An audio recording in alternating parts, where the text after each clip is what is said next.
सोलापुरात अंगणवाडी सेवांचा दर्जा अधिक सक्षम करण्यासाठी 182 रिक्त पदांची भरती प्रक्रिया सुरू करण्यात आली आहे।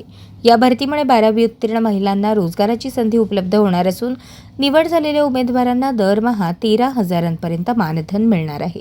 या भरतीद्वारे अंगणवाडी सेविका व मदतनीस पदांवरील रिक्त जागा भरल्या जाणार आहेत। त्यामुळे बालकांचे पोषण, लसीकरणाबाबत जनजागृती, पूर्व प्राथमिक शिक्षण तसेच गर्भवती आणि स्तनदा मातांना नियमित आरोग्य व पोषण सेवा अधिक प्रभावीपणे उपलब्ध होण्यास मदत होणार आहे। महिला व बालविकास विभागाच्या या उपक्रमामुळे ग्रामीण आणि शहरी भागातील अंगणवाड्यांवरील ताण कमी होईल।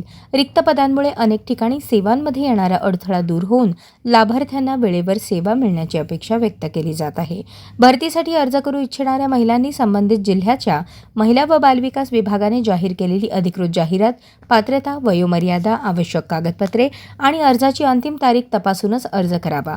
रोजगाराची संधी आणि बालकल्याण या दोन्ही उद्दिष्टांना चालना देणारी ही भरती महिलांसाठी महत्त्वाची मानली जात आहे। अशाच नवनवीन अपडेटसाठी जनता राज्य न्यूज चॅनलला सबस्क्राईब करा, लाईक करा आणि शेअर करायला विसरू नका।